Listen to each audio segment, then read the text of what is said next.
Olá, meu amigo, minha amiga sintonizada na TV Mon HD, canal 6 da NET. Está começando mais um programa Expandindo a Consciência para o Despertar do Ser. Eu sou o Alexandre. E eu sou a Juliana. É um prazer estar mais uma vez com todos aqui acompanhando o nosso programa. E o tema de hoje é sobre o medo, Ju. Importantíssimo tema, né? Importantíssima reflexão. Afinal, quem não tem um medinho de vez em quando? Exatamente. Então, a gente pode começar dizendo que o medo, ela é uma emoção universal experimentada por diferentes pessoas em diferentes momentos da vida, né? É natural sentir medo. O problema é quando atinge graus muito elevados que podem vir a nos prejudicar, sendo isso muito persistente e cada vez aumentando mais, isso pode ser prejudicial, né? E quando o assunto é medo, né, abre-se um leque sobre isso, né? Porque normalmente o referencial que a gente tem quando se fala de medo é de algo negativo, né? Quando na realidade o medo, ele também traz um aspecto positivo, porque na realidade ele também é preventivo, né?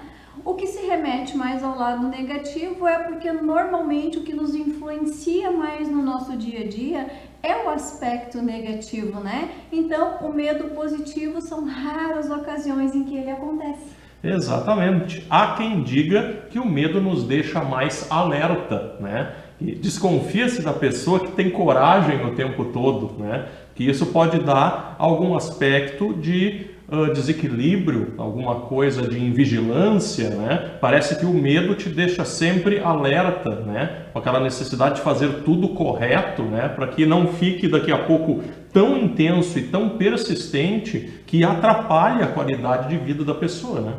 Com certeza, né? E é importante também ressaltar, né, entender o aspecto desse medo, né? Qual a origem dele, né?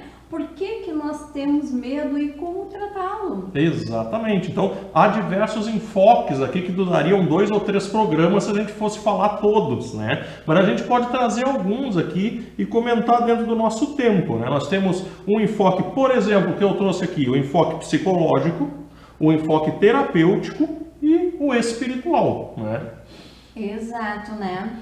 E então, tratando um pouquinho do primeiro tema ali, né, Alexandre, vale a pena a gente ressaltar que hoje, né, as pessoas estão muito voltadas às mídias, às redes sociais, né?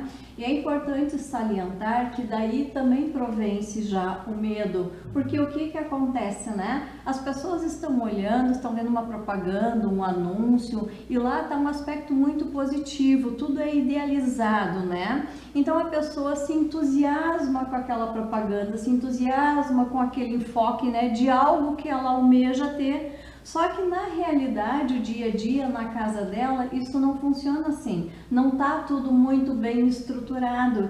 Então, o que essa pessoa faz? Ela parte em busca daquele idealismo, ela parte em busca daquele sonho, né? Mas o que atravanca a vida dela? O que atrapalha?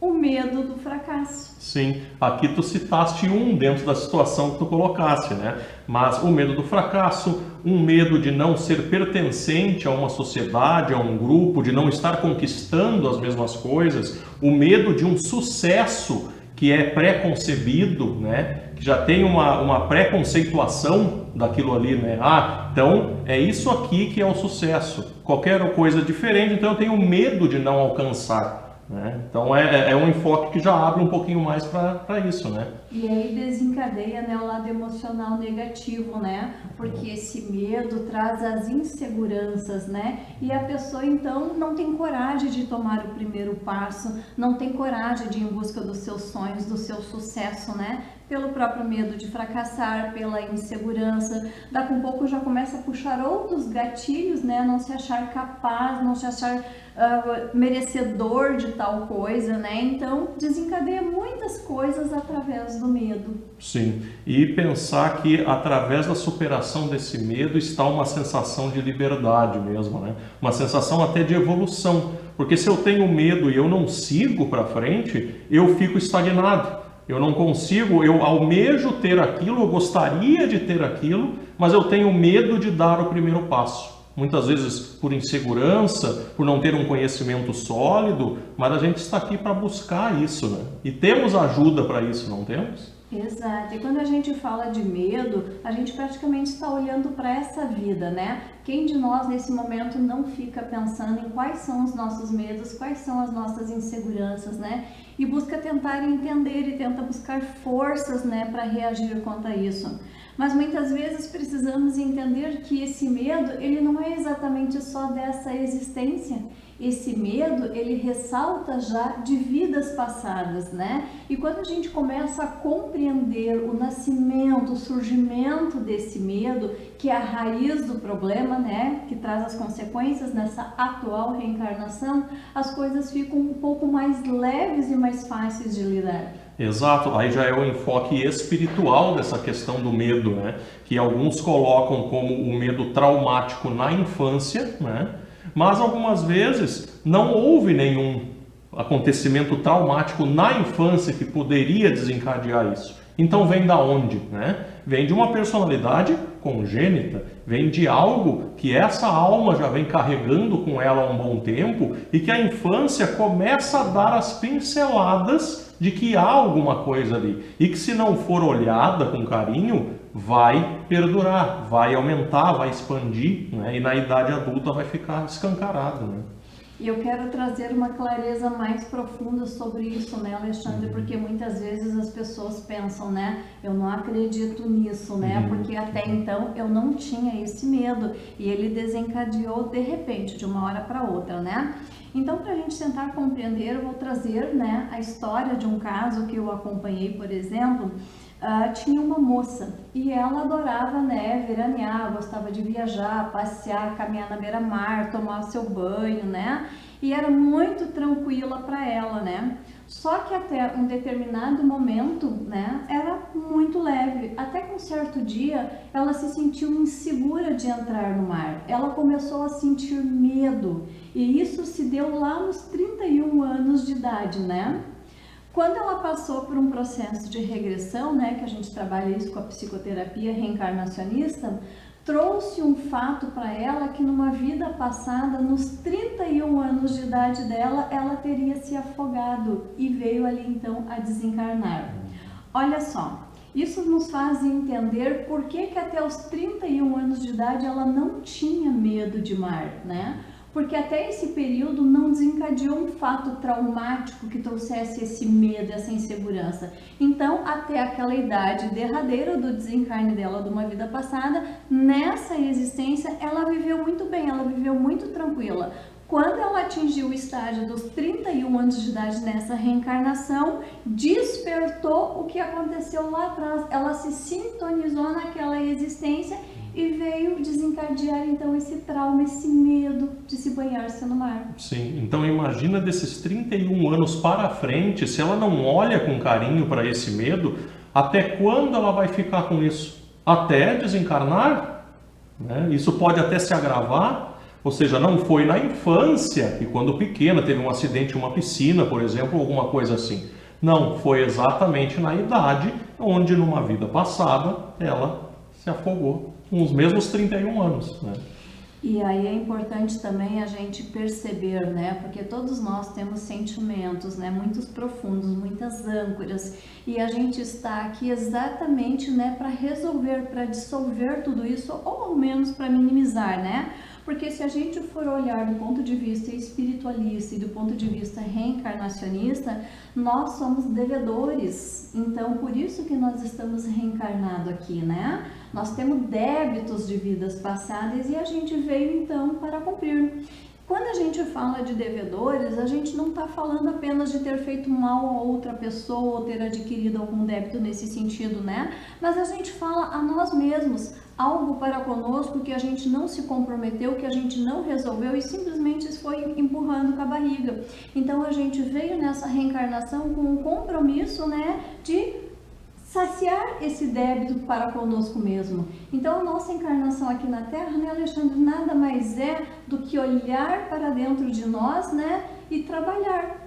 Um sintoma, por exemplo, como o medo.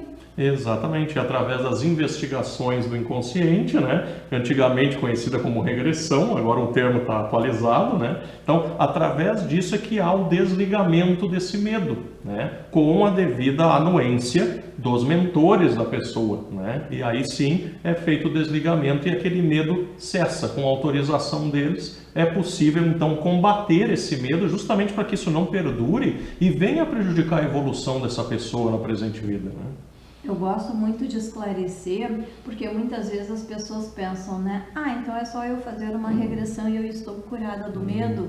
Não é exatamente assim que acontece, né? É como a gente imaginar esse copo d'água aqui. Quantas vidas a gente já teve no passado, quantas reencarnação? E em cada uma delas a gente foi trazendo os nossos medos, as nossas inseguranças, nossas iras, as nossas raivas, todos os nossos sentimentos negativos, né?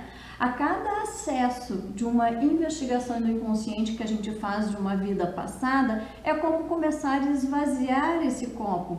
Fui lá, recordei, diminuiu o meu sentimento. A cada vida que eu acesso com o mesmo sentimento, é um copo d'água que eu vou esvaziando e é um sentimento que eu vou trazendo dentro de mim com mais leveza. Exatamente. Então, além de eu combater esse medo, eu pude dar um propósito e um significado mais amplo para a minha vida, né? Então, eu consegui abrir um leque maior e eu não fiquei preso na viseira daquele medo, né? Então, eu pude ampliar mais as possibilidades e pude adquirir justamente o contrário do medo.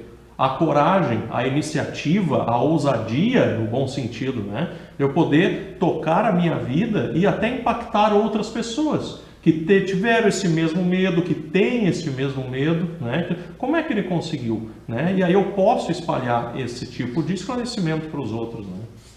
Exato, né?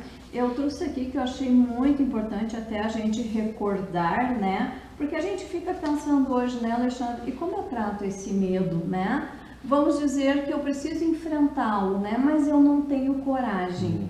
Então o medo ainda me domina, né? Que forma, né? Que aspecto mais eu poderia buscar para me auxiliar a superar isso, né? Então a gente tem um contexto aqui que a Joana de Ângeles deixou, né? Que ela diz assim: essa é uma sociedade amedrontada, né? O excesso da tecnologia gerou ausência de solidariedade humana, que provoca então uma avalanche de receio, né? Mas é no espírito que estão as causas do medo. Embutido nos fatores sociológicos e econômicos, nós vamos descobrir os fatores psicológicos oriundos do ser espiritual, pois é no cerne do ser, o espírito, que se encontram as causas do medo. Então, o medo procede de experiências passadas de reencarnações mal sucedidas ou fracassadas, né? Assim, então, o medo ele pode advir de culpa não liberada, em face de um crime haver permanecido oculto ou não justiçado, mas permanecendo na consciência do ser para posterior reparação. Então, o medo ele também pode ainda ser decorrente de um grande impacto negativo, né, no âmago do ser. Planos maquiavélicos, traições infames, como disfarçado sorriso, que geram a atual consciência de culpa e problemas também de relacionamentos. Então, são tudo fatores que instigam o medo, né? O medo de enfrentar os seus problemas e resolvê-los impele as pessoas a se conectar-se com outras pessoas, né? Então, mentes maquiavélicas desencarnadas que lhe inspiram e sugerem a fuga através de drogas, bebidas e por aí vai, né? Então, o medo, na realidade, ele se expande quando mal influenciado, né? E aí, a Joana de Ângeles também diz para nós, né? Como evitar esse medo ou como combatê-lo. Então, ela traz uma orientação dizendo assim: o combate ao medo faz-se através da fé aliada. A terapia oferecida pelo trabalho fraternal, o culto doméstico do Evangelho, pensamento de otimismo e o recolhimento na oração, juntamente, né, com o uso de água magnetizada, de passe. Com certeza da imortalidade, construímos a nossa fé sólida e firme. A fé na vida eterna, a certeza de que somos filhos de Deus, pois Ele nos ofereceu a dádiva da vida. Traz-nos a confiança de que o Senhor é meu pastor e nada nos faltará, né?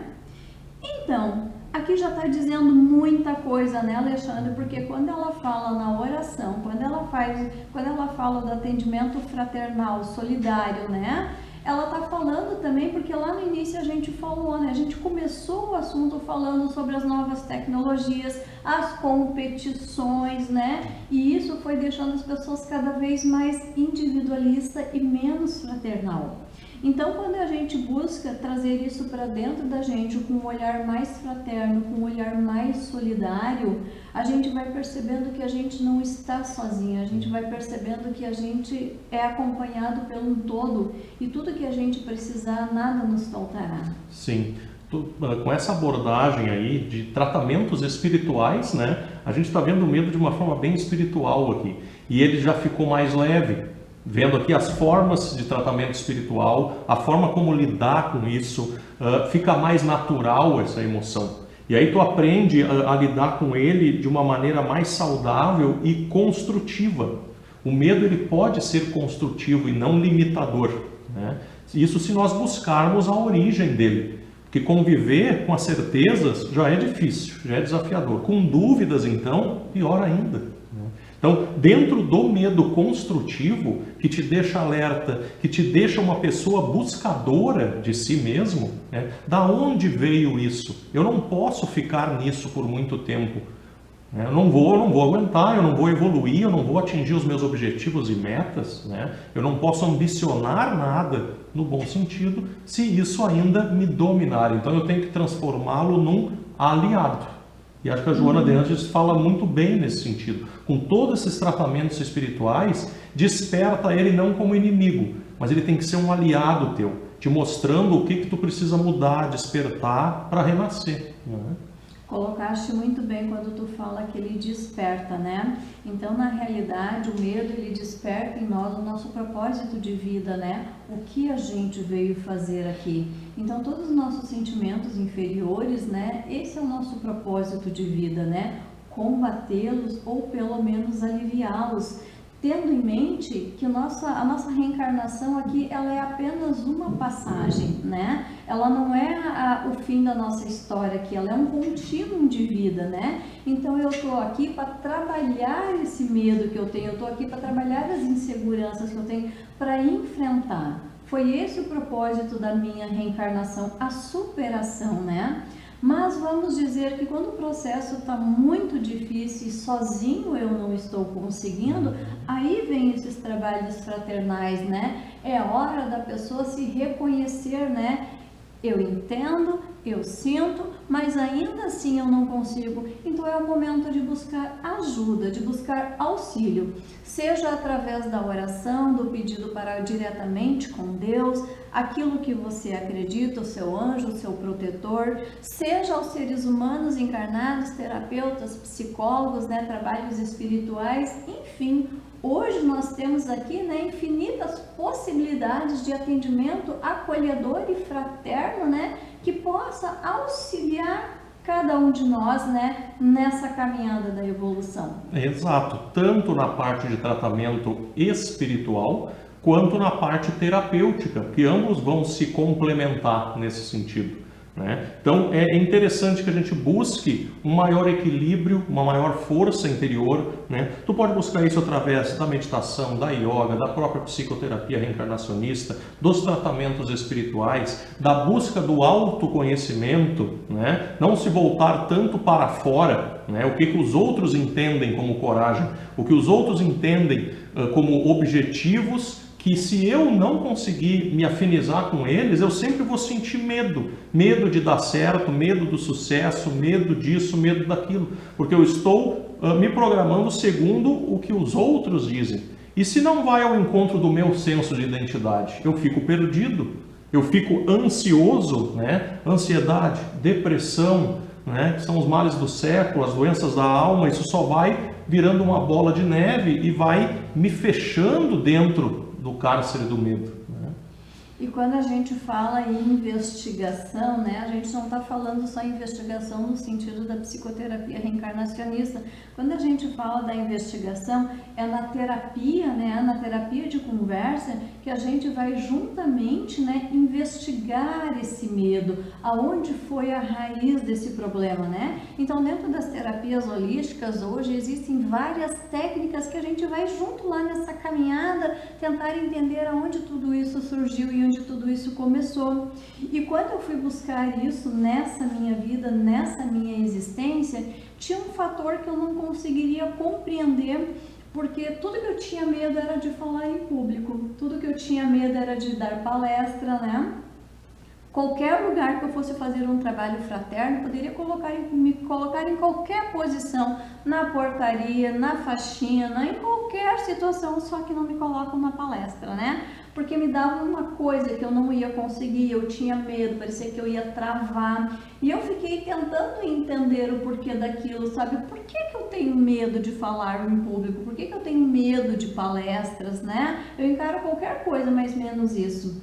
E aí, quando eu fui buscar uma dessas terapias alternativas, né, que na época eu fui conduzida através da EFT, essa terapia ela me levou à minha infância, lá no passado, quando eu já estava ficando mocinha, ficando ali pré-adolescente, né? E eu me lembro que a gente foi fazer uma apresentação na escola e fomos falar em público, e era Dia das Mães. Eu sabia o texto de cor, nem papel, nem cópia, nem a professora não levou, porque eu sabia de cor. E quando eu cheguei mediante a todas aquelas pessoas me olhando eu falar, eu simplesmente travei e eu esqueci a metade do texto. Aquilo ali deu um impacto emocional tão forte em mim que eu nunca mais queria falar em público, eu não queria mais palestrar, eu não queria mais me apresentar, né? Então ali potencializou um medo dentro de mim. Eu fui crescendo e não estava entendendo aquilo, né? Então, através da terapia, esmiuçamos, fomos lá atrás, né? Porque eu não entendia que eu tinha medo de falar em público, eu não entendia que eu tinha medo de dar palestra, eu só sabia que me dava um troço e eu não queria palestrar. E quando eu fui investigar o porquê da situação, eu cheguei lá nessa infância onde deu esse forte impacto emocional. A partir dali, então, eu sabia que eu precisava enfrentar o problema, né? E aí eu comecei, o universo compartilha junto contigo esses momentos quando sabe que tu veio, que tu precisa te trabalhar. Então o universo começou a conspirar juntamente, né? E as pessoas começaram a me cobrar: Ju, quando tu vai dar curso? Ju, nós queremos fazer curso, mas queremos fazer contigo e coisa e tal. E foi o momento, foi a oportunidade de eu me enfrentar, né? E a partir dali, a coisa começou a ficar tranquila. É impossível dizer a cada um de vocês que hoje, quando a gente sobe num palco, quando a gente vai palestrar, não dá aquele friozinho na barriga, não dá aquele medinho gostoso. Isso é normal. Os maiores especialistas têm isso, né? Roberto Chianchique, né? E outros palestrantes por aí hoje ainda sobem no palco e sente esse friozinho na barriga, desse medinho, né? Mas eles enfrentam, e isso é tão prazeroso. Então é a famosa libertação que a gente vai adquirindo quando a gente enfrenta e quando a gente vem para cumprir os nossos propósitos. Exatamente. E a gente pode falar o quanto essas terapias alternativas nos ajudam na questão de superação dos medos. Não é um passe de mágica, mas é um trabalho que vai se realizando, que tu vai subindo degrau a degrau. A timidez, que é o medo de falar, de se expor, né? A terapia alternativa do Reiki, por exemplo, me ajudou, né? Onde o chakra laríngeo foi liberado, né? E aí hoje estamos até aqui falando com todos os espectadores aí, contigo aqui, realizando palestras, enfim, vivências e interagindo com as pessoas, graças a Deus, graças a essa busca, né, que a gente teve. Mas é um processo gradativo, todos nós temos medos. E não é ruim admitir isso, né? Nós precisamos, primeira coisa, admitir: eu tenho medo. Por que essa pretensão de dizer, não, eu não tenho medo de nada? Todos têm medo de alguma coisa, né? E é necessário, para tu passar segurança para os outros e adquirir essa segurança a si mesmo, ser autoconfiante, é que primeiro tu identifique as tuas sombras, identifique os teus medos. para que aí tu possa combater e aí tu ser quem realmente tu é na tua essência, né? Eu costumo dizer, né, que sentimentos todos nós seres humanos temos iguais, temos o mesmo, né? O que diferencia é o nível de potencialização que está cada um deles. Por exemplo, hoje eu posso estar um pouco mais triste e o Alexandre pode estar um pouco mais com medo, né? Daqui a uns 2 anos, o Alexandre pode estar mais triste e eu com mais medo. Vai depender da situação do momento em que nós estamos vivenciando. Mas nós humanos, nós temos todos os mesmos sentimentos, né? E trazendo aqui mais uma ressaltação, né, da Joana de Ângeles, que ela diz assim, ó: quando o medo tentar tomar conta de ti, pensa que estás encarnado na Terra para triunfar. O triunfo, no entanto, não está nos aplausos ou nas luzes da ribalta, nem nos sucessos mundanos que cegam o coração e a mente. O triunfo é sobre ti mesmo, e para consegui-lo é preciso lutar. Portanto, ora e pede orientação ao nosso amigo maior, para que é Jesus. Deixe o receio e expulse o medo para que possas agir então com dignidade. E se a situação for tão aflitiva que não vês saída, confia e segue em frente com alegria, pois a vida eterna está à tua frente e jamais estará só aquele que contribui para a construção do reino de amor e paz. Perfeito. Joana, né? Que linda reflexão ela traz pra gente, né, Alexandre? Exatamente. É isso mesmo. Gente, o tempo está acabando, então gostaria, Ju, que tu desse as tuas considerações finais baseado nisso que tu falou da Joana, né? Sobre o medo, sobre a superação dele, né? Então eu gostaria de ressaltar aqui, Alexandre, para que todas as pessoas, né, qual é a importância de buscar auxílio, qual a importância de buscar ajuda, né? Porque muitas vezes a gente não enxerga sozinha onde está a raiz do problema. E quando a gente busca ajuda de um terapeuta, de um amigo ou de alguém, às vezes essa pessoa ela está olhando de fora e ela consegue enxergar melhor do que nós. Então deixe que essa pessoa amiga seja a luz do teu caminho neste momento tão difícil em que tu pelas veredas da tua vida não está conseguindo ter os méritos de conseguir enxergar, de ter o foco nesse momento, né? Então não tenha vergonhas, busque auxílio, né? Para que tenhas uma nova direção em tua caminhada. Gratidão, então, por mais esse compartilhamento que tivemos hoje. Agradecemos aos patrocinadores e a todos que nos acompanharam e procure auxílio espiritual, terapêutico, profissional para o seu medo e seja feliz. Até um próximo programa. Até mais. Até mais.